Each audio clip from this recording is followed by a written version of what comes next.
ನಿಮ್ಮ ವಿಜ್ಞಾನದ ಅಧ್ಯಾಯ 3 ಲೋಹಗಳು ಮತ್ತು ಅಲೋಹಗಳು. ಈ ಅಧ್ಯಾಯವನ್ನು ನಾವು ಲೋಹಗಳು ಮತ್ತು ಅಲೋಹಗಳ ನಡುವೆ ಇರುವ ವ್ಯತ್ಯಾಸದೊಂದಿಗೆ ನಾವು ಏನ್ ಮಾಡಬೇಕು, ಪ್ರಾರಂಭ ಮಾಡಬೇಕಾಗ್ತದೆ. ಈಗ ನಿಮಗೆ ಸಾಮಾನ್ಯವಾಗಿ ಧಾತುಗಳ ಬಗ್ಗೆ ಏನಿದೆ ಮಾಹಿತಿ ಇದೆ. ಈ ಧಾತುಗಳು ಸಾಮಾನ್ಯವಾಗಿ ನಮ್ಮ ಸುತ್ತಮುತ್ತಲಿನ ಎಲ್ಲಾ ವಸ್ತುಗಳು ಧಾತುಗಳಿಂದ ಏನಾಗಿರ್ತವೆ, ಕೂಡಿರ್ತವೆ. ಉದಾಹರಣೆಗೆ ನೀರು ಏನಿದೆ, ಇದರಲ್ಲಿ ಏನಿದೆ, ಧಾತುಗಳು ಇರ್ತವೆ. ಉದಾಹರಣೆ ಹೈಡ್ರೋಜನ್ ಮತ್ತು ಆಕ್ಸಿಜನ್ ಇಂದ ಏನಾಗ್ತಿರ್ತದೆ, ನೀರು ಫಾರ್ಮೇಶನ್ ಆಗಿರ್ತದೆ. ಅದೇ ರೀತಿ ನಮ್ಮ ಸುತ್ತಮುತ್ತಲು ಎಲ್ಲ ಧಾತುಗಳಿಂದ ಏನಾಗಿದೆ, ಆವರಿಸಿಕೊಂಡಿದೆ. ಆದ್ರೆ ಕೆಲವು ಉದಾಹರಣೆಗಳಿವೆ, ಆದ್ರೆ ಧಾತುಗಳಿಂದ ಆಗಿಲ್ಲ. ಉದಾಹರಣೆ ಶಬ್ದ ಇದೆ, ಮತ್ತೆ ಅನೇಕ ರೀತಿಯ ಇನ್ನೂ ಕೆಲವು ಉದಾಹರಣೆಗಳಿವೆ, ಆದ್ರೆ ಅವುಗಳು ಧಾತುಗಳಿಂದ ಉಂಟು ಆಗಿರುವುದಿಲ್ಲ.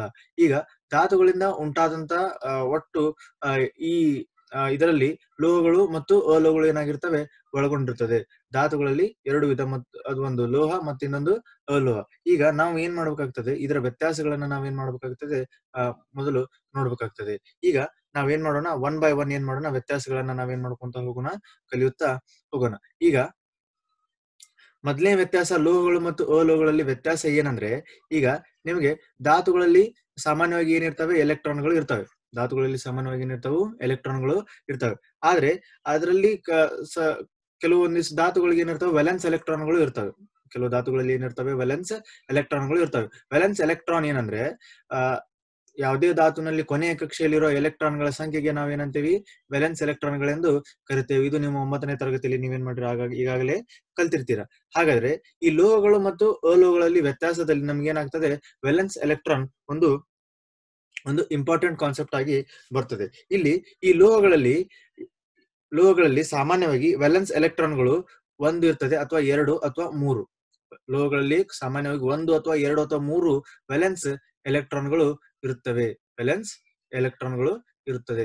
ಆದ್ರೆ ಅಲೋಹಗಳಲ್ಲಿ 4, 5, 6, 7 ಈ ರೀತಿಯಾಗಿ 4 ಅಥವಾ 5 ಅಥವಾ 6 ಅಥವಾ 7 ವೇಲೆನ್ಸ್ ಎಲೆಕ್ಟ್ರಾನ್ಗಳು ಇದರಲ್ಲಿ ಇರ್ತವೆ, ಅಲೋಹಗಳಲ್ಲಿ ಇರುತ್ತದೆ. ಇದು ಮೊದಲ ವ್ಯತ್ಯಾಸ, ಬಹಳ ಇಂಪಾರ್ಟೆಂಟ್ ವ್ಯತ್ಯಾಸ ಇದು. ಸಾಮಾನ್ಯವಾಗಿ ನೀವು ಸೋಡಿಯಂ ತಗೋಬಹುದು, ಹೌದಾ. ಸೋಡಿಯಂ ಏನಾಗ್ತದೆ, ಅದ್ರದ್ದು ಅಟೋಮಿಕ್ ನಂಬರ್ ಅಂದ್ರೆ ಪರಮಾಣು ಸಂಖ್ಯೆ ಎಷ್ಟಿದೆ, 11. ಈಗ ನೀವು ಇದ್ರದ್ದು ಎಲೆಕ್ಟ್ರಾನಿಕ್ ವಿನ್ಯಾಸ ಬರೆದ್ರೆ 1s2 2s2 2p6 3s1. ಹಂಗಂದ್ರೆ ಇದು 3s1 ಇದೆಯಲ್ಲ, ಇದು ವೇಲೆನ್ಸ್ ಎಲೆಕ್ಟ್ರಾನ್. ಹಂಗಂದ್ರೆ ಇದರಲ್ಲಿ ಕೊನೆಯ ಎಲೆಕ್ಟ್ರಾನ್ಗಳು ಎಷ್ಟಿದೆ, ಅಂದ್ರೆ ಒಂದು ಎಲೆಕ್ಟ್ರಾನ್ ಇದೆ. ಫಾರ್ ಎಕ್ಸಾಂಪಲ್ ಮ್ಯಾಗ್ನೀಷಿಯಂ ತಗೊಳ್ಳಿ, ಅವಾಗ ಏನಾಗ್ತದೆ, 1s2 2s2 2p6 3s2. ಹಂಗಂದ್ರೆ ಇದು 3s2 ಇದೆಯಲ್ಲ, ಇದು ಕೊನೆಯ ಕಕ್ಷೆ. ಇದರಲ್ಲಿ ಎಲೆಕ್ಟ್ರಾನ್ಗಳ ಸಂಖ್ಯೆ ಎಷ್ಟಿದಾವೆ, 2 ಇದಾವೆ. ಮತ್ತೆ ನೀವೇನ್ ತಗೋಬಹುದು, ಅಲ್ಯೂಮಿನಿಯಂ ತಗೋಬಹುದು.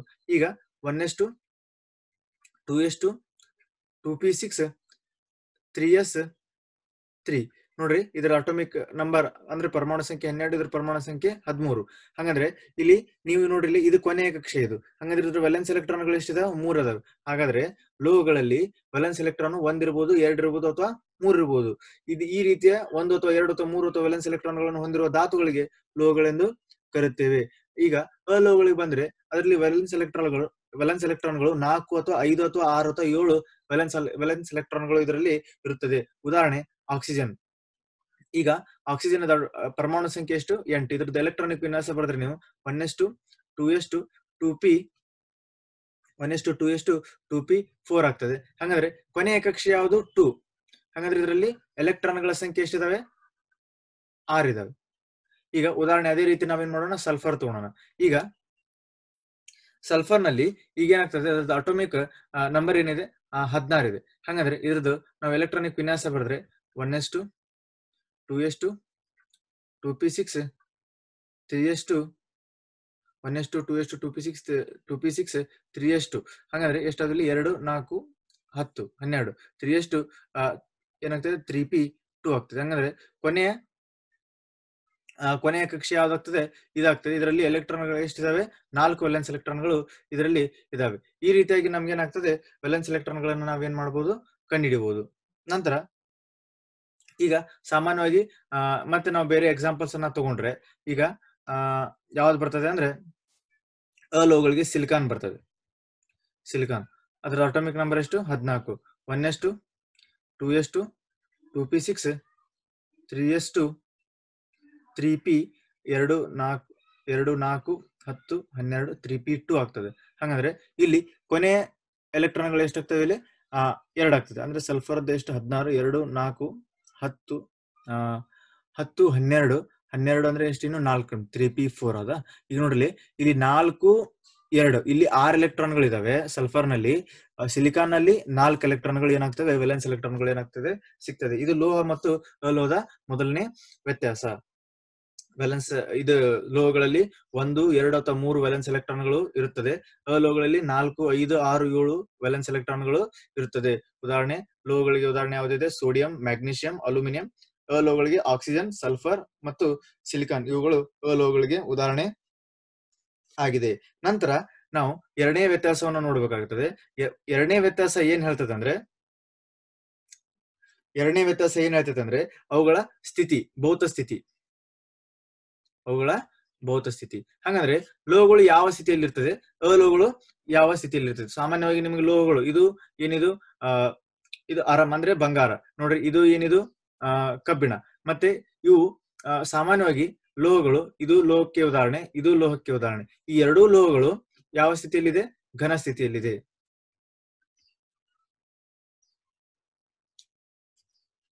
ಲೋಹಗಳು ಸಾಮಾನ್ಯವಾಗಿ ಯಾವ ಸ್ಥಿತಿಯಲ್ಲಿರ್ತವೆ? ಘನ ಸ್ಥಿತಿಯಲ್ಲಿರ್ತದೆ. ಆದ್ರೆ ಅಲೋಹಗಳು ಇವು ನೋಡ್ರಿ, ಅಲೋಹಕ್ಕೆ ಉದಾಹರಣೆ ಆಗಿದೆ ಡೈಮಂಡ್ ಆಗಿದೆ. ಡೈಮಂಡ್ ಮತ್ತೆ ಆಕ್ಸಿಜನ್ ಇವು ಏನು? ಅಲೋಹಕ್ಕೆ ಉದಾಹರಣೆ. ಅಲೋಹಗಳು ಸಾಮಾನ್ಯವಾಗಿ ಇವು ಘನ ಸ್ಥಿತಿಯಲ್ಲೂ ಇರ್ತವೆ, ಅನಿಲ ಸ್ಥಿತಿಯಲ್ಲೂ ಇರ್ತವೆ, ದ್ರವ ಸ್ಥಿತಿಯಲ್ಲಿ ಇರ್ತವೆ. ಅಂದ್ರೆ ನಮಗೆ ಅಲೋಹಗಳು ಮೂರೂ ಸ್ಥಿತಿಯಲ್ಲಿ ನಮ್ಗೆ ಏನಾಗ್ತದೆ? ಕಂಡು ಬರ್ತದೆ. ಆದ್ರೆ ಲೋಹಗಳು ಕೇವಲ ಘನ ಸ್ಥಿತಿಯಲ್ಲಿ ಕಂಡು ಬರ್ತದೆ. ಆದ್ರೆ ಇದರಲ್ಲಿ ಕೆಲವು ಲೋಹಗಳಿವೆ, ಆದ್ರೆ ಅದು ಏನಿರ್ತದೆ? ಅದು ದ್ರವ ಸ್ಥಿತಿಯಲ್ಲಿ ಇರ್ತದೆ. ಉದಾಹರಣೆ ಮರ್ಕ್ಯೂರಿ.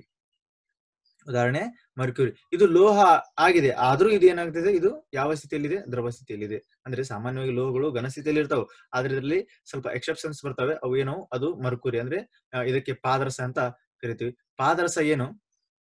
ಇದು ಲೋಹ, ಆದ್ರೂ ಯಾವ ಸ್ಥಿತಿಯಲ್ಲಿದೆ? ದ್ರವ ಸ್ಥಿತಿಯಲ್ಲಿದೆ. ಅಲೋಹಗಳು ಸಾಮಾನ್ಯವಾಗಿ ಘನ ಸ್ಥಿತಿಯಲ್ಲಿ ಇರ್ತವೆ, ಅನಿಲ ಸ್ಥಿತಿಯಲ್ಲಿ ಇರ್ತವೆ, ದ್ರವ ಸ್ಥಿತಿಯಲ್ಲೂ ಇರ್ತವೆ. ಫಾರ್ ಎಕ್ಸಾಂಪಲ್, ಈಗ ಘನ ಸ್ಥಿತಿ ಇದು ಡೈಮಂಡ್ ಇದೆ, ಇದು ಘನ ಸ್ಥಿತಿಯಲ್ಲಿದೆ. ಅದೇ ರೀತಿ ಆಕ್ಸಿಜನ್ ಇದು ಅನಿಲ ಸ್ಥಿತಿ ಇದೆ. ಅದೇ ರೀತಿ ದ್ರವ ಸ್ಥಿತಿಯಲ್ಲೂ ನಿಮಗೆ ಸಾಮಾನ್ಯವಾದ ಅಲೋಹಗಳು ಏನಾಗ್ತವೆ? ಕಂಡು ಬರ್ತದೆ. ಇದು ಎರಡನೇ ವ್ಯತ್ಯಾಸ. ಎರಡನೇ ವ್ಯತ್ಯಾಸ ಏನನ್ನ ಹೇಳ್ತದೆ? ಭೌತ ಸ್ಥಿತಿಯನ್ನ ಹೇಳ್ತದೆ. ಮೂರನೇ ವ್ಯತ್ಯಾಸವನ್ನು ನಾವೇನ್ ನೋಡ್ಬೇಕಾಗುತ್ತೆ. ನೀವು ಈ ರೀತಿಯಾಗಿ ಸ್ಟೆಪ್ ಬೈ ಸ್ಟೆಪ್ ವ್ಯತ್ಯಾಸಗಳನ್ನ ನೀವೇನ್ ಮಾಡ್ಕೊಂತ ಹೋಗ್ಬೇಕು? ನೆನ್ಪಿಟ್ಕೊಂತ ಹೋಗ್ಬೇಕು. ಈಗ ನೆಕ್ಸ್ಟ್ ಮೂರನೇ ವ್ಯತ್ಯಾಸ ಏನ್ ಹೇಳ್ತದೆ ಅಂದ್ರೆ, ಮೂರನೇ ವ್ಯತ್ಯಾಸ ಹೊಳಪು. ಸಾಮಾನ್ಯವಾಗಿ ಲೋಹಗಳು ಹೊಳೆಯುತ್ತವೆ. ಸಾಮಾನ್ಯವಾಗಿ ಲೋಹಗಳು ಏನ್ ಮಾಡ್ತವೆ? ಹೊಳಪು ಇರುತ್ತದೆ. ಆದರೆ ಅಲೋಹಗಳು ಹೊಳೆಯುವುದಿಲ್ಲ. ಸಾಮಾನ್ಯವಾಗಿ ಅಲೋಹಗಳು ಏನಾಗಲ್ಲ? ಹೊಳೆಯುವುದಿಲ್ಲ. ಇದು ಲೋಹ ಮತ್ತು ಅಲೋಹಕ್ಕೆ ಏನಾಗಿದೆ? ಒಂದು ವ್ಯತ್ಯಾಸ ಆಗಿದೆ. ಲೋಹಗಳು ಏನಾಗ್ತವೆ? ಹೊಳೆಯುತ್ತವೆ. ಉದಾಹರಣೆ ಬಂಗಾರ ಮತ್ತೆ ಇವು ಕಬ್ಬಿಣ, ಇವೆಲ್ಲ ಸಾಮಾನ್ಯ ಏನಾಗ್ತವೆ? ಹೊಳೆಯುತ್ತವೆ. ಹಳೆ ಪುರಾತನ ಕಾಲದಲ್ಲಿ ಏನ್ ಮಾಡ್ತಿದ್ರು? ಲೋಹಗಳನ್ನ ಹೇಗೆ ಗುರುತಿಸ್ತಿದ್ರು? ಯಾವ ವಸ್ತು ಹೊಳೆಯುತ್ತದೆ ಅದಕ್ಕೆ ಲೋಹ ಅಂತ ಕರಿತಿದ್ರು. ಈಗ ಸಾಮಾನ್ಯವಾಗಿ ಅದೇ ರೀತಿ ಲೋಹಗಳಿಗೆ ಒಂದು ಗುಣ ಇದೆ. ಏನು? ಲೋಹಗಳು ಹೊಳಪನ್ನು ಹೊಂದಿರುತ್ತದೆ, ಅಲೋಹಗಳು ಸಾಮಾನ್ಯವಾಗಿ ಹೊಳಪನ್ನ ಹೊಂದಿರುವುದಿಲ್ಲ. ಈಗ ಅದರಲ್ಲೂ ಕೆಲವೊಂದಿಷ್ಟು ಅಲೋಹಗಳಿವೆ, ಆದ್ರೂ ಹೊಳಿತವೆ. ಅವು ಫಾರ್ ಎಕ್ಸಾಂಪಲ್ ಅಯೋಡಿನ್. ಅಂದ್ರೆ ಇವು ಸ್ವಲ್ಪ ಎಕ್ಸೆಪ್ಷನ್ಸ್. ಈಗ ನಾವೇನಂದ್ವಿ?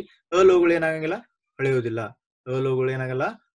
ಆದ್ರೆ ಕೆಲವೊಂದು ಅಲೋಹಗಳು ಅದಾವೆ. ಅಯೋಡಿನ್ ಅಂತ ಒಂದು ಅಲೋಹ ಇದೆ, ಆದ್ರೆ ಅದು ಏನ್ ಮಾಡ್ತದೆ? ಹೊಳಿತದೆ. ಕೆಲವೊಂದು ಎಕ್ಸೆಪ್ಷನ್ಸ್ ಇರ್ತಾವೆ, ಅವುಗಳನ್ನ ನೀವೇನ್ ಮಾಡ್ಬೇಕು? ನೆನಪು ಇಡಬೇಕಾಗ್ತದೆ.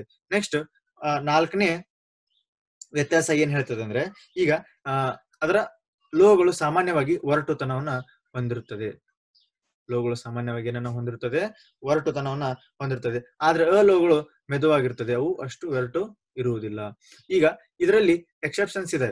ಏನಂದ್ರೆ ಇದು ಕೆಲವೊಂದಿಷ್ಟು ಲೋಹಗಳು ಇದಾವೆ, ಆದ್ರೆ ಅವು ಒರಟುತನವನ್ನು ಹೊಂದಿಲ್ಲ. ಉದಾಹರಣೆ ಯಾವುದು?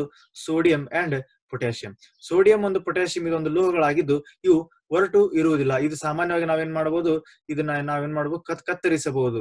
ಕತ್ತರಿಸಿದ್ರೆ ಏನಾಗ್ತಾವೆ? ಕಟ್ ಆಗ್ತಾವ. ಅಷ್ಟು ಮೆದುವಾಗಿ ಯಾವಿರ್ತಾವೆ? ಸೋಡಿಯಂ ಮತ್ತು ಪೊಟ್ಯಾಷಿಯಂಗಳು ಇರ್ತದೆ. ಈಗ ಇದು ನಾಲ್ಕನೇ ವ್ಯತ್ಯಾಸ ಏನ್ ಹೇಳ್ತದೆ? ಲೋಹಗಳು ಒರಟುತನವನ್ನ ಹೊಂದಿದೆ, ಆದ್ರೆ ಅಲೋಹಗಳು ಮೆದುವಾಗಿ ಇರುತ್ತದೆ. ಇದು ಲೋಹ ಮತ್ತು ಅಲೋಹದ ಎಷ್ಟನೇ ವ್ಯತ್ಯಾಸ? ನಾಲ್ಕನೇ ವ್ಯತ್ಯಾಸ. ನಂತರ ಐದನೇ ವ್ಯತ್ಯಾಸವನ್ನು ನಾವೇನ್ ಮಾಡ್ಬೇಕಾಗ್ತದೆ? ಈಗ ನೋಡ್ಬೇಕಾಗ್ತದೆ. ಐದನೇ ವ್ಯತ್ಯಾಸ ಏನ್ ಹೇಳ್ತದೆ ಅಂದ್ರೆ, ಇಲ್ಲಿ ಕುದಿಯುವ ಬಿಂದು ಮತ್ತು ಕರಗುವ ಬಿಂದು. ಕುದಿಯುವ ಬಿಂದು ಮತ್ತು ಕರಗುವ ಬಿಂದು. ಇದಕ್ಕೆ ಸಾಮಾನ್ಯವಾಗಿ ನೀವೇನಂತೀರಿ? ಕುದಿಯುವ ಬಿಂದುಗೆ ಏನಂತೀರಿ? BP ಅಂತೀರಿ. ಕರಗುವ ಬಿಂದುಗೆ ಏನಂತೀರಿ? MP ಅಂತೀರಿ. ಅಂದ್ರೆ boiling point and melting point. ಈಗ ಸಾಮಾನ್ಯವಾಗಿ ಕುದಿಯುವ ಬಿಂದು ಮತ್ತು ಕರಗುವ ಬಿಂದು ಲೋಹಗಳಿಗೆ ಹೆಚ್ಚಿರುತ್ತದೆ. ಆದ್ರೆ ಅಲೋಹಗಳಿಗೆ ಬಿಪಿ ಮತ್ತೆ ಎಂಪಿ ಇವು ಕಡಿಮೆ ಇರ್ತದೆ. ಉದಾಹರಣೆ, ಸಾಮಾನ್ಯವಾಗಿ ನಾವೇನ್ ಮಾಡ್ಬೋದು, ಅಲೋಹಗಳನ್ನ ಕಾಯಿಸಿದಾಗ ಅಥವಾ ಕರಗಿಸಿದಾಗ ಇವು ಏನಾಗ್ತಾವ, ಬೇಗನೆ ಕಡಿಮೆ ತಾಪಮಾನದಲ್ಲಿ ಏನಾಗ್ತಾವ, ಅಲೋಹಗಳು ಏನಾಗ್ತಾವ, ಕಾಯ್ತಾವ. ಆದ್ರೆ ಅಲೋಹಗಳಿಗೆ ಅಂದ್ರೆ ಲೋಹಗಳಿಗೆ ಇದಕ್ಕೆ ಹೆಚ್ಚಿನ ತಾಪಮಾನ ಬೇಕಾಗ್ತದೆ. ನೋಡ್ರಿ, ಇಲ್ಲಿ ಲೋಹಗಳಿಗೆ ಕಾಯಿಸಬೇಕಾದ್ರೆ ಅಥವಾ ನಾವು ಕರಗಿಸಬೇಕಾದ್ರೆ ನಾವು ಹೆಚ್ಚಿನ ಪ್ರಮಾಣದ ನಾವು ತಾಪಮಾನವನ್ನು ಕೊಡಬೇಕಾಗ್ತದೆ, ಅಥವಾ ಉಷ್ಣವನ್ನು ಕೊಡಬೇಕಾಗ್ತದೆ. ಆದ್ರೆ ಅಲೋಹಗಳು ಇವು ಕಡಿಮೆ ತಾಪಮಾನದಲ್ಲಿ ಏನಾಗ್ತವೆ, ಕಾಯ್ತವೆ ಅಥವಾ ಕರಗುತ್ತವೆ. ಆದ್ರಿಂದ ಇದ್ರ ಕರಗುವ ಬಿಂದು ಮತ್ತು ಕುದಿಯುವ ಬಿಂದು ಇದು ಹೆಚ್ಚಿದೆ. ಆದ್ರೆ ಅಲೋಹಗಳಿಗೆ ಕರಗುವ ಬಿಂದು ಕುದಿಯುವ ಬಿಂದು ಏನಿದೆ, ಕಡಿಮೆ ಇದೆ. ಇದರಲ್ಲಿ ಕೆಲವು ಎಕ್ಸೆಪ್ಷನ್ಸ್ ಇದಾವೆ. ಎಕ್ಸೆಪ್ಷನ್ಸ್ ಏನಂದ್ರೆ, ಸಿಲಿಕಾನ್ ಅನ್ನೋ ಒಂದು ವಸ್ತು ಇದೆ. ಸಿಲಿಕಾನ್ಗೆ ಕರಗುವ ಬಿಂದು ಕುದಿಯುವ ಬಿಂದು ಏನಿದೆ, ಹೆಚ್ಚಿದೆ. ಆದ್ರೆ ಇದು ಅಲೋಹ, ಆದ್ರೂ ಇದ್ರದ್ದು ಕುದಿಯುವ ಬಿಂದು ಮತ್ತು ಕರಗುವ ಬಿಂದು ಏನಿದೆ, ಹೆಚ್ಚಿದೆ. ಇದು ಕೆಲವು ಈ ಅಲೋಹಗಳಿಗೆ ಈ ಗುಣದಿಂದ ಏನಾಗಿದೆ, ಇದು ಹೊರತಾಗಿದೆ. ನಂತರ ಎಷ್ಟನೇ ವ್ಯತ್ಯಾಸ? ಆರನೇ ವ್ಯತ್ಯಾಸ. ಆರನೇ ವ್ಯತ್ಯಾಸ ಏನ್ ಹೇಳ್ತದೆ ಅಂದ್ರೆ, ಸಾಂದ್ರತೆ. ಸಾಂದ್ರತೆ ಅಂದ್ರೆ ಏನಂದ್ರೆ, ನಿಮಗೆ ಸಾಂದ್ರತೆ ಅಂದ್ರೆ ಗೊತ್ತಿದೆ. ಸಾಂದ್ರತೆ ಅಂದ್ರೆ ರಾಶಿ ಡಿವೈಡೆಡ್ ಬೈ ಘನಫಲ, ನಿಮಗೆ ಗೊತ್ತಿದೆ. ಈಗ ಸಾಂದ್ರತೆ ಅಂದ್ರೆ, ಈಗ ಯಾವುದೇ ಒಂದು ವಸ್ತು ಇದೆ, ಅದರಲ್ಲಿ ಅಣುಗಳ ಜೋಡಣೆ, ಅವುಗಳಲ್ಲಿ ಅಣುಗಳು ಒತ್ತತ್ತಾಗಿ ಜೋಡಣೆಗೊಂಡಿದ್ರೆ ಅದರ ಸಾಂದ್ರತೆ ಏನಿರ್ತದೆ, ಹೆಚ್ಚಿರ್ತದೆ. ಈಗ ಒಂದು ವಸ್ತು ಇರ್ತದೆ, ಅದರಲ್ಲಿ ಅಣುಗಳು ಬಿಡಿ ಬಿಡಿಯಾಗಿದ್ರೆ ಅದರ ಸಾಂದ್ರತೆ ಏನಿರ್ತದೆ, ಕಡಿಮೆ ಇರ್ತದೆ. ಈಗ ಲೋಹಗಳು ಮತ್ತು ಅಲೋಹಗಳನ್ನು ನಾವು ಕಂಪೇರ್ ಮಾಡಿದಾಗ ಲೋಹಗಳಲ್ಲಿ ಸಾಂದ್ರತೆ ಹೆಚ್ಚಿರುತ್ತದೆ, ಅಲೋಹಗಳಲ್ಲಿ ಸಾಂದ್ರತೆ ಕಡಿಮೆ ಇರ್ತದೆ. ಇದು ಎಷ್ಟನೇ ವ್ಯತ್ಯಾಸ ಆಗ್ತದೆ? ಆರನೇ ವ್ಯತ್ಯಾಸ ಆಗ್ತದೆ. ಈಗ ಯಾಕಂದ್ರೆ ಈಗ ಲೋಹಗಳಲ್ಲಿ ಅಣುಗಳು ಏನಾಗ್ತಿರ್ತಾವ, ಬಹಳ ಒತ್ತತ್ತಾಗಿರ್ತಾವು. ಅಲೋಹಗಳಲ್ಲಿ ಅಣುಗಳು ಏನಾಗ್ತಿರ್ತಾವ, ಬಹಳ ಬಿಡಿ ಬಿಡಿಯಾಗಿ ಇರ್ತಾವು. ಈಗ ನೆಕ್ಸ್ಟ್ ಎಷ್ಟನೇ ವ್ಯತ್ಯಾಸ ಆಗ್ತದೆ? ಏಳನೇ ವ್ಯತ್ಯಾಸ ನಾವೇನ್ ಮಾಡ್ಬೇಕು, ಈಗ ನೋಡ್ಬೇಕಾಗ್ತದೆ. ಏಳನೇ ವ್ಯತ್ಯಾಸ ಏನ್ ಹೇಳ್ತೈತೆ ಅಂದ್ರೆ, ಲೋಹಗಳಿಗೆ ತನ್ಯತೆ ಮತ್ತು ಕುಟ್ಯತೆ ಎಂಬ ಗುಣಗಳು ಇರುತ್ತದೆ. ಲೋಹಗಳಿಗೆ ತನ್ಯತೆ ಮತ್ತು ಕುಟ್ಯತೆ ಗುಣಗಳು ಇರ್ತದೆ. ಅಲೋಹಗಳಿಗೆ ಈ ಗುಣ ಇರುವುದಿಲ್ಲ. ತನ್ಯತೆ ಮತ್ತು ಕುಟ್ಯತೆ ಗುಣಗಳು ಇರುವುದಿಲ್ಲ. ಇದು ಒಂದು ಬಹಳ ಇಂಪಾರ್ಟೆಂಟ್ ವ್ಯತ್ಯಾಸ ಆಗ್ತದೆ. ಈಗ ತನ್ಯತೆ ಕುಟ್ಯತೆ ಅಂದರೇನು? ಈಗ ತನ್ಯತೆ ಅಂದ್ರೆ, ಲೋಹಗಳನ್ನು ನಾವು ಸಾಮಾನ್ಯವಾಗಿ ಅದನ್ನ ಏನ್ ಮಾಡಬಹುದು, ಸ್ಟ್ರೆಚ್ ಮಾಡಿ ನಾವು ಏನ್ ಮಾಡಬಹುದು, ಉದ್ದ ದಾರವನ್ನಾಗಿ ಮಾಡಬಹುದು. ತನ್ಯತೆ ಅಂದ್ರೆ ಏನು? ಲೋಹಗಳನ್ನ ನಾವು ದಾರಗಳನ್ನಾಗಿ ಮಾಡಬಹುದು. ಈಗ ಫಾರ್ ಎಕ್ಸಾಂಪಲ್ ನಿಮ್ಗೆ ಗೊತ್ತಿದೆ, ಇದು ನೋಡ್ರಿ, ಇದೊಂದು ಗೋಲ್ಡ್. ಈಗ ಗೋಲ್ಡ್ ಅನ್ನ ನೀವೇನ್ ಮಾಡ್ತೀರಿ, ಎಳಿಯಾಗಿ ಮಾಡಿರೋದನ್ನ ನೀವೇನ್ ಮಾಡ್ತೀರಿ, ನೋಡಿರ್ತೀರಿ. ಈಗ ಅದೇನಾಗ್ತದೆ ಅಂದ್ರೆ, 1 ಗ್ರಾಮ್ ಗೋಲ್ಡ್ ಇದ್ರೆ ಅದನ್ನ ನಾವ್ ಎಷ್ಟು ಸ್ಟ್ರೆಚ್ ಮಾಡಬಹುದು ಅಂದ್ರೆ, ಮಿನಿಮಮ್ 2 ಕಿಲೋಮೀಟರ್ ವರೆಗೂ ನಾವೇನ್ ಮಾಡಬಹುದು, ಆ ಲೋಹವನ್ನ ಅಂದ್ರೆ ಆ ಗೋಲ್ಡ್ ಅನ್ನ ನಾವೇನ್ ಮಾಡಬಹುದು, ಸ್ಟ್ರೆಚ್ ಮಾಡಬಹುದಾಗಿದೆ. ಇದು ತನ್ಯತೆಯ ಒಂದು ಗುಣ. ಇದು ಯಾರಿಗಿರ್ತದೆ? ಲೋಹಗಳಿಗೆ ಇರುತ್ತದೆ. ಆದ್ರೆ ಈ ತನ್ಯತೆ ಗುಣ ಯಾರಿಗೆ ಇರುವುದಿಲ್ಲ? ಅಲೋಹಗಳಿಗೆ ಇರುವುದಿಲ್ಲ. ಫಾರ್ ಎಕ್ಸಾಂಪಲ್, ನಾವು ಆಕ್ಸಿಜನ್ ಅನ್ನ ನಾವೇನ್ ಮಾಡಂಗಿಲ್ಲ, ಉದ್ದ ಎಳೆಯಾಗಿ ನಾವೇನ್ ಮಾಡಲು ಕನ್ವರ್ಟ್ ಮಾಡಲು ನಾವೇನಾಗೋದಿಲ್ಲ, ಬರುವುದಿಲ್ಲ. ಇದು ಅಸಾಧ್ಯವಾದ ಕೆಲಸ. ಅದೇ ರೀತಿ ಕುಟ್ಯತೆ ಅಂದ್ರೆ, ನಾವು ಏನ್ ಮಾಡಬಹುದು, ಲೋಹಗಳನ್ನ ಜಜ್ಜಿ ಹಾಳೆಗಳನ್ನಾಗಿ ಮಾಡಬಹುದು. ಉದಾಹರಣೆ, ನೀವೇನ್ ಮಾಡ್ತೀರಿ, ಅಲ್ಯೂಮಿನಿಯಂನ ಹಾಳೆಗಳನ್ನ ನೋಡಿರ್ತೀರಿ. ಅಲ್ಯೂಮಿನಿಯಂಗಳ ಹಾಳೆಗಳನ್ನ ಮಾಡಿ ಅವ್ರು ಏನ್ ಮಾಡಿರ್ತಾರೆ, ಅವುಗಳನ್ನ ಪ್ಲೇಟ್ ನಲ್ಲಿ ಏನ್ ಮಾಡಿರ್ತಾರೆ, ಯೂಸ್ ಮಾಡಿರ್ತಾರೆ. ಆದ್ದರಿಂದ ಈ ಅಲ್ಯೂಮಿನಿಯಂ ಅಂದ್ರೆ ಲೋಹಗಳನ್ನ ನಾವೇನ್ ಮಾಡಬಹುದು, ಜಜ್ಜಿ ಏನ್ ಮಾಡಬಹುದು, ಅಗಲವಾದ ಈ ಪದರಗಳನ್ನ ನಾವೇನ್ ಮಾಡಬಹುದು, ಉಂಟು ಮಾಡಬಹುದು. ಆ ಗುಣ ಯಾರಿಗೆ ಇರುವುದಿಲ್ಲ? ಅಲೋಹಗಳಿಗೆ ಇರುವುದಿಲ್ಲ. ಆಕ್ಸಿಜನ್ ಅನ್ನು ನಾವು ಜಜ್ಜಿ, ಆಕ್ಸಿಜನ್ ಒಂದು ಅಲೋಹಕ್ಕೆ ಉದಾಹರಣೆಗಿದೆ, ಅದನ್ನು ಜಜ್ಜಿ ನಾವು ಹಾಳೆಯನ್ನು ಮಾಡಲು ಬರುವುದಿಲ್ಲ. ಆದ್ದರಿಂದ ಇವಕ್ಕೆ ತನ್ಯತೆ ಮತ್ತು ಕುಟ್ಯತೆ ಅಲೋಹಗಳಿಗೆ ಗುಣ ಇರುವುದಿಲ್ಲ. ಆದ್ರೆ ಲೋಹಗಳಿಗೆ ತನ್ಯತೆ ಗುಣ ಇರ್ತದೆ, ಕುಟ್ಯತೆ ಗುಣನು ಹೊಂದಿರುತ್ತದೆ.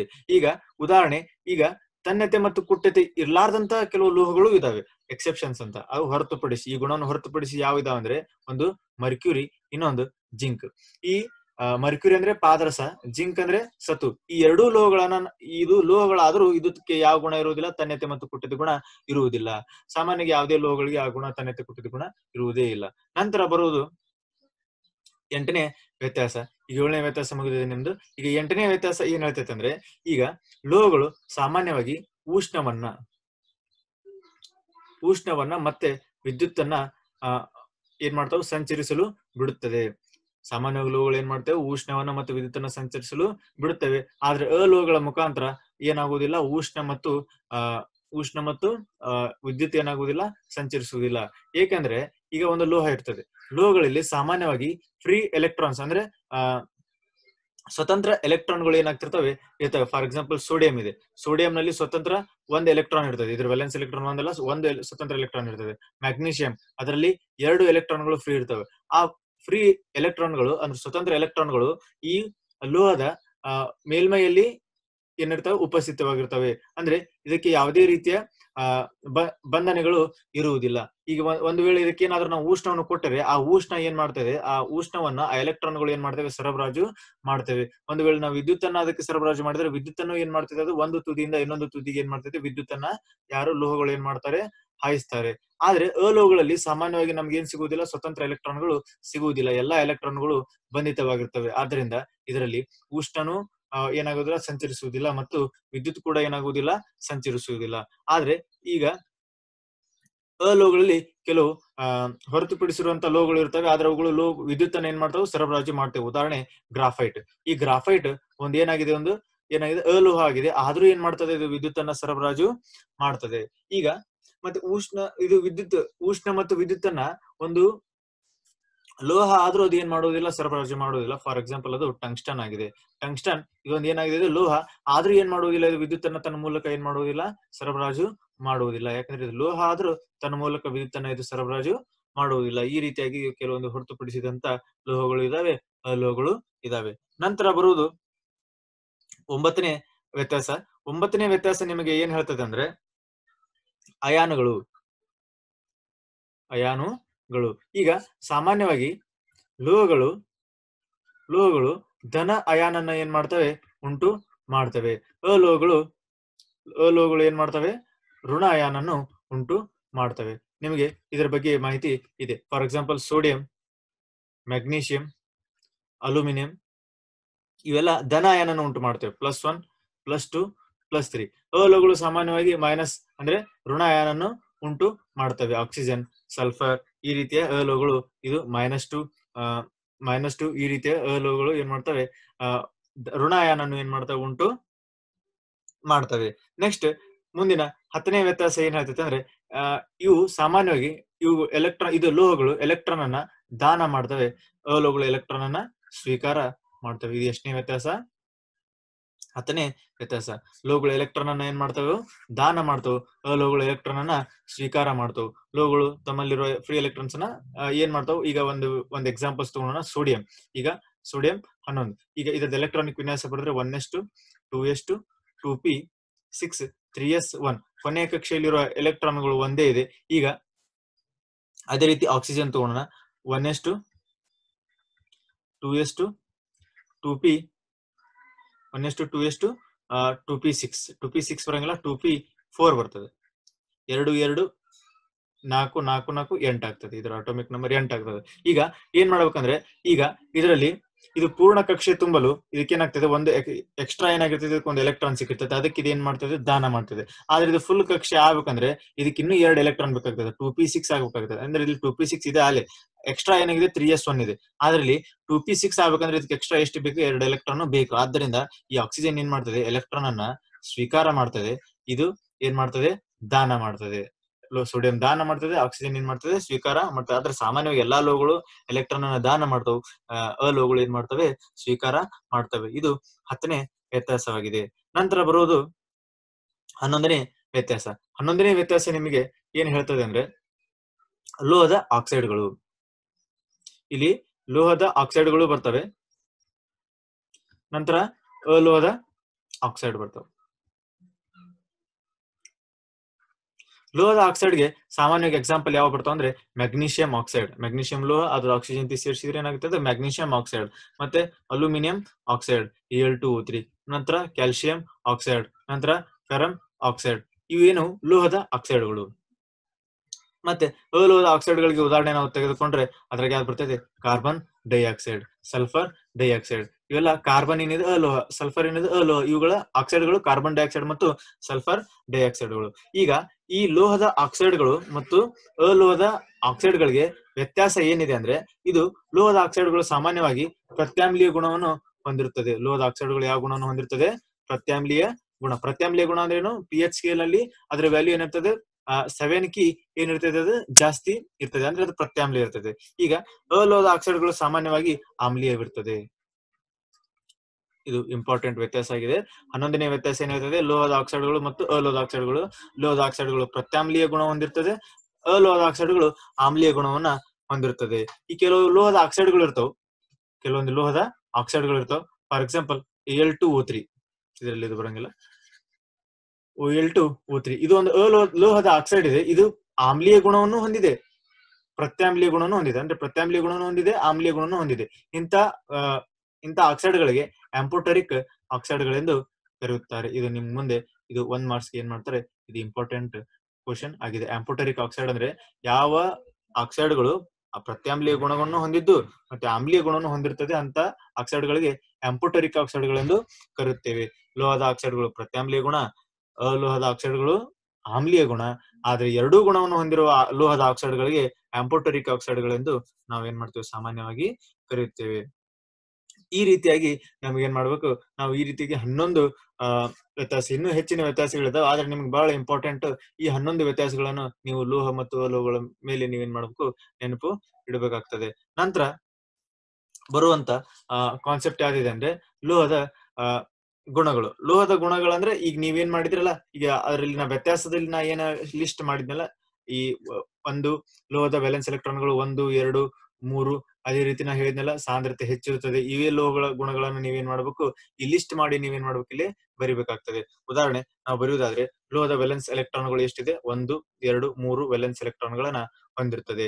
ಎರಡನೇ ವ್ಯತ್ಯಾಸ ಏನ್ ಹೇಳ್ತದೆ, ಲೋಹಗಳು ಸಾಮಾನ್ಯವಾಗಿ ಘನ ಸ್ಥಿತಿಯಲ್ಲಿ ಇರ್ತದೆ.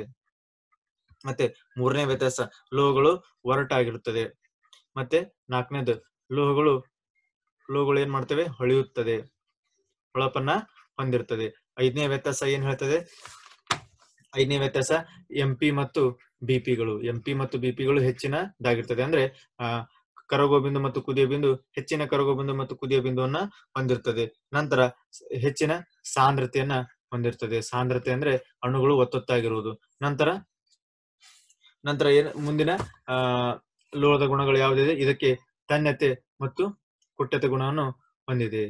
ತನ್ಯತೆ ಮತ್ತು ಕುಟ್ಟತೆ ಗುಣನ ಹೊಂದಿದೆ. ಎಂಟನೇದು ಏನ್ ಹೇಳ್ತದೆ, ಇದು ವಿದ್ಯುತ್ ಮತ್ತು ಉಷ್ಣವನ್ನ ಏನ್ ಮಾಡ್ತದೆ, ಅದು ವಿದ್ಯುತ್ ಮತ್ತು ಉಷ್ಣವನ್ನ ಏನ್ ಮಾಡ್ತದೆ, ಸಂಚರಿಸಲು ಬಿಡುತ್ತದೆ. ನಂತರ 9ನೇ ವ್ಯತ್ಯಾಸ ಏನ್ ಹೇಳ್ತದೆ, ಧನ ಅಯಾನನ್ನು ಉಂಟು ಮಾಡ್ತದೆ. ನೆಕ್ಸ್ಟ್ ಬರೋದು ಎಲೆಕ್ಟ್ರಾನ್ಗಳನ್ನ ದಾನ ಮಾಡ್ತದೆ. ಎಲೆಕ್ಟ್ರಾನ್ಗಳನ್ನ ಏನ್ ಮಾಡ್ತದೆ, ದಾನ ಮಾಡ್ತದೆ. ಮತ್ತು ಸಾಮಾನ್ಯವಾಗಿ ಲೋಹದ ಆಕ್ಸೈಡ್ಗಳು ಪ್ರತ್ಯಾಮ್ಲೀಯ ಗುಣವನ್ನ ಹೊಂದಿರ್ತದೆ. ಲೋಹದ ಆಕ್ಸೈಡ್ಗಳು ಪ್ರತ್ಯಾಮ್ಲೀಯ ಗುಣವನ್ನ ಹೊಂದಿರ್ತದೆ. ಇದು ಲೋಹದ ಗುಣಗಳು. 1, 2, 3 ವೇಲೆನ್ಸ್ ಎಲೆಕ್ಟ್ರಾನ್ಗಳನ್ನ ಹೊಂದಿರುತ್ತದೆ. ಘನಸ್ಥಿತಿಯಲ್ಲಿರುತ್ತದೆ. ಲೋಹಗಳು ಸಾಮಾನ್ಯ ಒರಟಾಗಿರುತ್ತದೆ, ಹೊಳೆಯುತ್ತದೆ. ಮತ್ತೆ ಹೆಚ್ಚಿನ ಕರಗುವ ಬಿಂದು ಮತ್ತು ಕುದಿಯುವ ಬಿಂದುವನ್ನು ಹೊಂದಿರುತ್ತದೆ. ಹೆಚ್ಚಿನ ಸಾಂದ್ರತೆಯನ್ನು ಹೊಂದಿರುತ್ತದೆ ಮತ್ತು ತನ್ಯತೆ ಮತ್ತು ಕುಟ್ಟತೆ ಗುಣವನ್ನು ಹೊಂದಿರುತ್ತದೆ. ಮತ್ತು ವಿದ್ಯುತ್ ಮತ್ತು ಉಷ್ಣವನ್ನು ಏನ್ ಮಾಡ್ತದೆ, ತನ್ನ ಮೂಲಕ ಹಾಯಲು ಬಿಡುತ್ತದೆ ಮತ್ತು ಧನಾಯನನ್ನು ಉಂಟು ಮಾಡುತ್ತದೆ. ಎಲೆಕ್ಟ್ರಾನ್ಗಳನ್ನು ದಾನ ಮಾಡುತ್ತದೆ. ಮತ್ತು ಲೋಹದ ಆಕ್ಸೈಡ್ಗಳು ಪ್ರತ್ಯಾಮ್ಲೀಯ ಗುಣವನ್ನು ಹೊಂದಿರ್ತದೆ. ಅದೇ ರೀತಿ ನೀವೇನ್ ಮಾಡಬಹುದು, ಈ ಲಿಸ್ಟ್ ಅನ್ನ ನೋಡಿ ನೀವೇನ್ ಮಾಡಬಹುದು, ಅಲೋಹದ ಗುಣಗಳನ್ನ ನೀವೇನ್ ಮಾಡಬಹುದು, ಬರೀಬಹುದು. ಅಲೋಹದ ಗುಣಗಳು ಸಾಮಾನ್ಯ ಅಲೋಹದ ಗುಣಗಳು ಇವೇನ್ ಮಾಡ್ತದೆ ಅಂದ್ರೆ, ಇಲ್ಲಿ ವೇಲೆನ್ಸ್ ಎಲೆಕ್ಟ್ರಾನ್ಗಳು ಎಷ್ಟಿರ್ತವೆ, ವೇಲೆನ್ಸ್ ಎಲೆಕ್ಟ್ರಾನ್ಗಳು 4, 5, 6, 7 ಈ ರೀತಿಯಾದ ವೇಲೆನ್ಸ್ ಎಲೆಕ್ಟ್ರಾನ್ಗಳನ್ನ ಹೊಂದಿರುತ್ತದೆ. ನಂತರ ಇದೇನ್ ಮಾಡ್ತದೆ, ಇದು ಘನ ಸ್ಥಿತಿಯಲ್ಲೂ ಇರುತ್ತದೆ, ದ್ರವ ಸ್ಥಿತಿಯಲ್ಲೂ ಇರುತ್ತದೆ, ಅನಿಲ ಸ್ಥಿತಿಯಲ್ಲೂ ಇರುತ್ತದೆ. ನೆಕ್ಸ್ಟ್ ಥರ್ಡ್ ಏನಾಗ್ತದೆ, ಇದು ಸಾಮಾನ್ಯವಾಗಿ ಹೊಳೆಯುವುದಿಲ್ಲ. ಇದೇನಾಗಲ್ಲ, ಹೊಳೆಯುವುದಿಲ್ಲ. ಯಾರನ್ನ ಬಿಟ್ಟು, ಅಯೋಡಿನ್ ಅನ್ನ ಬಿಟ್ಟು. ಅಯೋಡಿನ್ ಏನಾಗ್ತದೆ, ಅಲೋಹ ಆದ್ರೆ ಏನಾಗ್ತದೆ, ಹೊಳೆಯುತ್ತದೆ. ಇದು ನೆಕ್ಸ್ಟ್ ಮೃದುವಾಗಿರುತ್ತದೆ. ನಂತರ 5ನೇ ಗುಣ ಏನ್ ಹೇಳ್ತದೆ ಅಂದ್ರೆ ನಿಮಗೆ, ಇದರ ಎಂಪಿ ಮತ್ತು ಬಿಪಿಗಳು ಬಹಳ ಕಡಿಮೆ ಆಗಿರ್ತದೆ. ನಂತರ ಇದರ ಸಾಂದ್ರತೆ ಏನಾಗಿರ್ತದೆ, ಸಾಂದ್ರತೆ ಕಡಿಮೆ ಆಗಿರ್ತದೆ. ನಂತರ ಬರುವ ಗುಣ ಯಾವುದಂದ್ರೆ, ಇದು ತನ್ಯತೆ ಮತ್ತು ಕುಟ್ಟತೆ ಗುಣವನ್ನ ಹೊಂದಿರುವುದಿಲ್ಲ. ತನ್ಯತೆನೂ ಇರುವುದಿಲ್ಲ, ಕುಟ್ಟತೆನೂ ಇರುವುದಿಲ್ಲ. ತನ್ಯತೆ ಮತ್ತು ಕುಟ್ಟತೆ ಇವು ಗುಣಗಳು ಏನಾಗೋದಕ್ಕೆ ಇರುವುದಿಲ್ಲ. ನಂತರ ಬರುವುದು, ಇವು ವಿದ್ಯುತ್ ಮತ್ತು ಉಷ್ಣವನ್ನ ಏನ್ ಮಾಡುವುದಿಲ್ಲ, ತನ್ನ ಮೂಲಕ ಬಿಡುವುದಿಲ್ಲ. ವಿದ್ಯುತ್ ಮತ್ತು ಉಷ್ಣ ವಾಹಕಗಳಲ್ಲ. ಉಷ್ಣ ವಾಹಕಗಳಲ್ಲ. ಯಾವ್ದನ್ನ ಬಿಟ್ಟು? ಗ್ರಾಫೈಟ್ ಅನ್ನ ಬಿಟ್ಟು. ಗ್ರಾಫೈಟ್ ಒಂದು ಅಲೋಹ ಆದ್ರೂ ಇದೇನ್ ಮಾಡ್ತದೆ, ತನ್ನ ಮೂಲಕ ವಿದ್ಯುತ್ತನ್ನ ಹರಿ ಬಿಡ್ತದೆ. ನಂತರ ಇದು ಋಣ ಅಯಾನನ್ನ ಉಂಟು ಮಾಡ್ತವೆ. ಋಣ ಅಯಾನನ್ನು ಉಂಟು ಮಾಡ್ತವೆ. ಎಲೆಕ್ಟ್ರಾನ್ಗಳನ್ನ ಏನ್ ಮಾಡ್ತದೆ? ಸ್ವೀಕಾರ ಮಾಡ್ತವೆ. ಎಲೆಕ್ಟ್ರಾನ್ಗಳ ಸ್ವೀಕಾರ ಮಾಡ್ತದೆ. ಮತ್ತು ಅಲೋಹದ ಆಕ್ಸೈಡ್ಗಳು ಯಾವ ರೀತಿ ಕಾರ್ಬನ್ ಡೈಆಕ್ಸೈಡ್ ಮತ್ತು ಸಲ್ಫರ್ ಡೈಆಕ್ಸೈಡ್ಗಳು ಇವು ಆಮ್ಲೀಯ ಗುಣವನ್ನ ಹೊಂದಿರುತ್ತದೆ. ಆಮ್ಲೀಯ ಗುಣವನ್ನ ಹೊಂದಿರ್ತದೆ. ಈ ರೀತಿಯ ಅಲೋಹದ ಗುಣಗಳನ್ನ ನೀವೇನ್ ಮಾಡ್ಬೇಕು? ಲೈನ್ ಬೈ ಲೈನ್ ಅಂದ್ರೆ ಈ ಟೈಪ್ ಏನ್ ಮಾಡ್ಬೇಕು? ನೀವು ನೆನಪು ಇಡಬೇಕಾಗ್ತದೆ. ನಂತರ ಬರುವುದು ಲೋಹದ ರಾಸಾಯನಿಕ ಗುಣಗಳು. ಲೋಹದ ರಾಸಾಯನಿಕಗಳು ಅಂದ್ರೆ ಲೋಹಗಳು ಯಾವ ರೀತಿ ವರ್ತಿಸ್ತದೆ, ಲೋಹಗಳು ಗಾಳಿಯೊಂದಿಗೆ ಹೇಗೆ ವರ್ತಿಸ್ತದೆ, ಲೋಹಗಳು ಆಮ್ಲಜನಕದೊಂದಿಗೆ ಹೇಗೆ ಆಮ್ಲಜನಕ ಅಂದ್ರೆ ಗಾಳಿ, ಲೋಹಗಳು ಆಮ್ಲದೊಂದಿಗೆ ಹೇಗೆ ವರ್ತಿಸುತ್ತದೆ. ಈ ರೀತಿಯಾದ ನಾವೆಲ್ಲಾ ರಾಸಾಯನಿಕ ಗುಣಗಳನ್ನ ನಾವೇನ್ ಮಾಡ್ಬೇಕಾಗ್ತದೆ? ನೋಡ್ಬೇಕಾಗ್ತದೆ. ಫಾರ್ ಎಕ್ಸಾಂಪಲ್, ಮೊದಲನೇದು ಏನಿದೆ? ಲೋಹಗಳು ಗಾಳಿಯೊಂದಿಗೆ. ಗಾಳಿ ಅಂದ್ರೆ ಏನು? ಆಕ್ಸಿಜನ್. ಲೋಹಗಳಲ್ಲಿ ಸಾಕಷ್ಟು ರೀತಿಯ ಏನಿದಾವೆ? ಲೋಹಗಳಿದಾವೆ. ಅದರಲ್ಲೂ ಹೆಚ್ಚಿನ ಕ್ರಿಯಾಶೀಲತೆಯನ್ನು ಹೊಂದಿರುವ ಲೋಹಗಳು ಇದಾವೆ, ಕಡಿಮೆ ಕ್ರಿಯಾಶೀಲತೆಯನ್ನು ಹೊಂದಿರುವ ಲೋಹಗಳು ಇದಾವೆ. ಅಂದ್ರೆ ಈಗ ಮಿಡಲ್ ಆಗಿನ ಒಂದು ಏನಿದೆ, ಮೀಡಿಯಂ ಆಗಿ ಕ್ರಿಯಾಶೀಲತೆಯನ್ನು ಹೊಂದಿರುವ ಲೋಹಗಳು ಇದಾವೆ. ಫಾರ್ ಎಕ್ಸಾಂಪಲ್, ಅತ್ಯಂತ ಹೆಚ್ಚಿನ ಕ್ರಿಯಾಶೀಲತೆ ಯಾವ್ದಿದೆ? ಸೋಡಿಯಂ. ಅತ್ಯಂತ ಕಡಿಮೆ ಕ್ರಿಯಾಶೀಲತೆಯನ್ನು ಹೊಂದಿರುವ ಲೋಹ ಯಾವುದು? ಅರಮ್ ಅಂದ್ರೆ ಗೋಲ್ಡ್. ನಿಮ್ಗೆ ಗೊತ್ತಿದೆ. ಈಗ ಮಿಡಲ್ ಆಗಿರುವುದು ಯಾವುದು? ಕ್ಯಾಲ್ಸಿಯಂ. ಅಂದ್ರೆ ಈ ಅರಮ್ನಷ್ಟು ಕಡಿಮೆ ಕ್ರಿಯಾಶೀಲತೆಯನ್ನು ಹೊಂದಿಲ್ಲ, ಸೋಡಿಯಂನಷ್ಟು ಹೆಚ್ಚು ಕ್ರಿಯಾಶೀಲತೆಯನ್ನು ಹೊಂದಿಲ್ಲ. ಮೀಡಿಯಂ ಆಗಿ ಏನಾಗಿದೆ? ಕ್ರಿಯಾಶೀಲತೆ ಹೊಂದಿದೆ. ಈ ಕ್ರಿಯಾಶೀಲತೆ ಅರ್ಥ ಏನಂದ್ರೆ, ಈಗ ಇದು ಬೇರೆ ಅಲೋಹಗಳೊಂದಿಗೆ ವೇಗವಾಗಿ ವರ್ತಿಸುವುದು. ಈಗ ಒಂದು ವೇಳೆ ಯಾವುದೇ ಅಲೋಹದೊಂದಿಗೆ, ಫಾರ್ ಎಕ್ಸಾಂಪಲ್ ಆಕ್ಸಿಜನ್, ಇದೊಂದು ಅಲೋಹ. ಆಕ್ಸಿಜನ್ ಏನಿದೊಂದು ಅಲೋಹ. ಇದ್ರ ಜೊತೆ ಅತ್ಯಂತ ವೇಗವಾಗಿ ವರ್ತಿಸುವ ಲೋಹಕ್ಕೆ ಅದು ಅತ್ಯಂತ ಹೆಚ್ಚಿನ ಕ್ರಿಯಾಶೀಲತೆ ಹೊಂದಿರುವ ಲೋಹ ಆಗಿದೆ. ಫಾರ್ ಎಕ್ಸಾಂಪಲ್, ಸೋಡಿಯಂ ಏನ್ ಮಾಡ್ತದೆ? ಆಕ್ಸಿಜನ್ ಜೊತೆ ಅತ್ಯಂತ ವೇಗವಾಗಿ ವರ್ತಿಸುತ್ತದೆ. ಆದ್ದರಿಂದ ಸೋಡಿಯಂ ಏನಿದೆ ಅತ್ಯಂತ ಕ್ರಿಯಾಶೀಲ ಲೋಹ. ಕ್ಯಾಲ್ಸಿಯಂ, ಈಗ ಸೋಡಿಯಂ ಕಂಪೇರ್ ಮಾಡಿದ್ರೆ ಕ್ಯಾಲ್ಸಿಯಂ ಸ್ವಲ್ಪ ಸ್ಲೋ ಆಗ್ತದೆ, ಆದ್ದರಿಂದ ಇದು ಕಡಿಮೆ ಕ್ರಿಯಾಶೀಲತೆ. ಅರಮ್ ಇದು ಸಾಮಾನ್ಯವಾಗಿ ಆಕ್ಸಿಜನ್ ಜೊತೆ ವರ್ತಿಸುವುದಿಲ್ಲ. ಗೋಲ್ಡ್ ಆಕ್ಸಿಜನ್ ಜೊತೆ ಏನ್ ಮಾಡಂಗಿಲ್ಲ?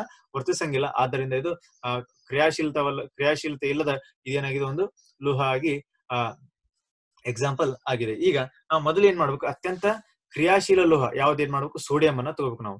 ಈಗ ಸೋಡಿಯಂ ಇದೇನ್ ಮಾಡ್ತದೆ ಅಂದ್ರೆ, ಇದು ಏನ್ ಮಾಡ್ತದೆ? ತಣ್ಣೀರ್ನಲ್ಲೂ ಏನಾಗ್ತದೆ? ಇದು ಸೋಡಿಯಂ ವರ್ತಿಸುತ್ತದೆ. ಅಂದ್ರೆ ಇದರ ಅರ್ಥ ಏನು? ಈಗ ನಾವು ಸೋಡಿಯಂ ಜೊತೆ ವರ್ತಿಸ್ಬೇಕಂದ್ರೆ ಇದನ್ನ ನೀರ್ ಬಿಸಿ ಮಾಡೋ ಅವಶ್ಯಕತೆನೂ ಇಲ್ಲ. ತನ್ನ ನೀರಿನಲ್ಲಿ ಏನ್ ಮಾಡ್ತದೆ? ಇದು ವರ್ತಿಸ್ತದೆ. ಅಷ್ಟು ವೇಗವಾಗಿ ಏನ್ ಮಾಡ್ತದೆ? ಸೋಡಿಯಂ ವರ್ತಿಸುತ್ತದೆ. ಅದೇ ರೀತಿ ಗಾಳಿಯೊಂದಿಗೂ ಸೋಡಿಯಂ ಏನ್ ಮಾಡ್ತದೆ? ಅತ್ಯಂತ ವೇಗವಾಗಿ ಏನ್ ಮಾಡ್ತದೆ? ಇದು ಸೋಡಿಯಂ ವರ್ತಿಸುತ್ತದೆ. ಈಗ ಸಾಮಾನ್ಯವಾಗಿ ಏನಾಗ್ತದೆ ಅಂದ್ರೆ, ಇವು ಏನ್ ಮಾಡ್ತಾವ ಅಂದ್ರೆ, ಲೋಹಗಳು ಆಕ್ಸಿಜನ್ ಜೊತೆ ವರ್ತಿಸಿ, ಗಾಳಿ ಅಂದ್ರೆ ಏನು?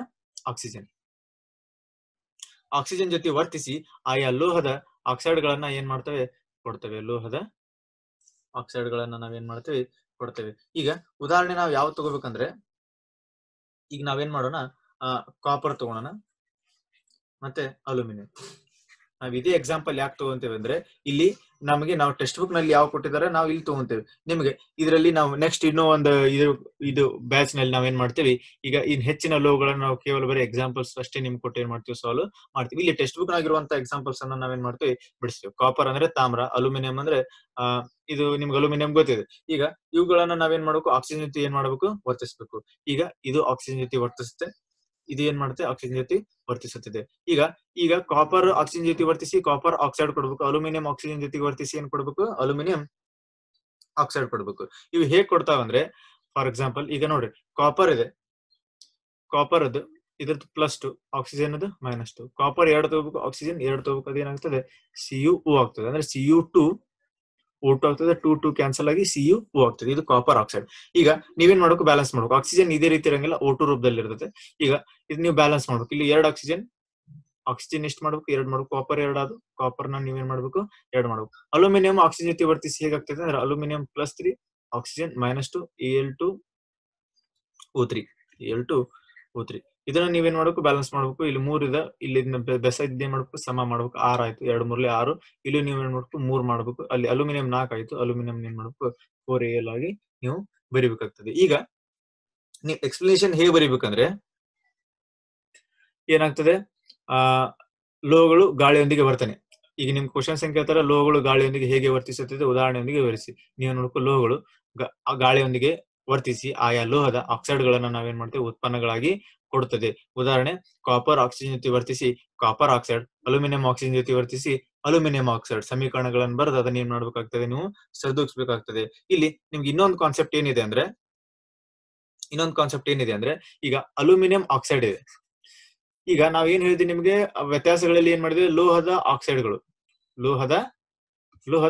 ಆಕ್ಸೈಡ್ಗಳು ಯಾವ ಗುಣವನ್ನು ಹೊಂದಿದೆ, ಪ್ರತ್ಯಾಮ್ಲೀಯ ಗುಣವನ್ನು ಹೊಂದಿದೆ.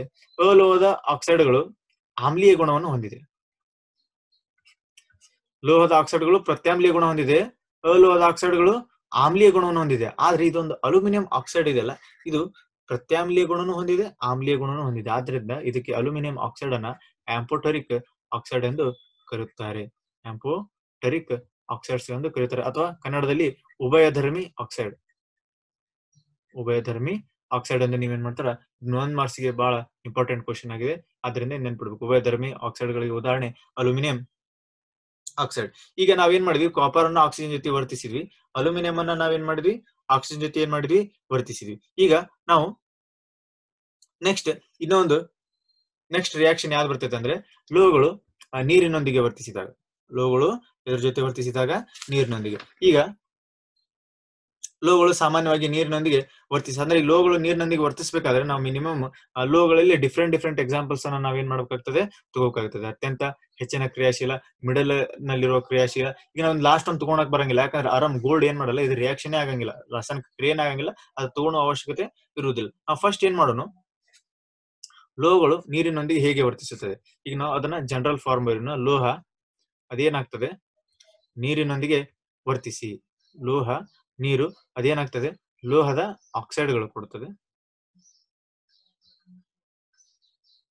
ಲೋಹದ ಆಕ್ಸೈಡ್ ಮತ್ತು ಹೈಡ್ರೋಜನ್ ಅನ್ನ ಏನ್ ಮಾಡ್ತದೆ, ಕೆಲವೊಂದಿಷ್ಟು ಲೋಹಗಳು ಏನ್ ಮಾಡ್ತವೆ, ಕೊಡ್ತದೆ. ಮತ್ತೆ ಅದೇ ಲೋಹದ ಆಕ್ಸೈಡ್ ನೀರಿನೊಂದಿಗೆ, ಹೆಚ್ಚಾಗಿರುವ ನೀರಿನೊಂದಿಗೆ ವರ್ತಿಸಿ ಅದೇನಾಗ್ತದೆ ಅಂದ್ರೆ ಲೋಹದ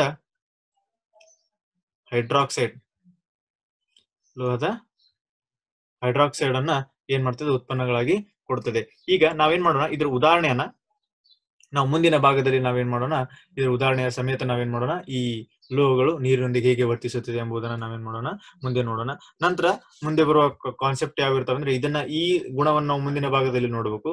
ನಂತರ ಲೋಹಗಳು ಆಮ್ಲದೊಂದಿಗೆ ಹೇಗೆ ವರ್ತಿಸುತ್ತದೆ ಮತ್ತು ಕ್ರಿಯಾಶೀಲತೆ ಸರಣಿ, ಇವುಗಳನ್ನ ಲೋಹೋದ್ಧರಣ, ಈ ರೀತಿಯಾಗಿ ನಾವು ಕಾನ್ಸೆಪ್ಟ್ ಅನ್ನ ನೀವು ನೋಡಿ ಸರಿಯಾಗಿ ಲೈನ್ ಬೈ ಲೈನ್ ಮಾಡ್ಕೊಂತ ಹೋಗೋಣ, ಅರ್ಥ ಮಾಡ್ಕೊಂತ ಹೋಗೋಣ.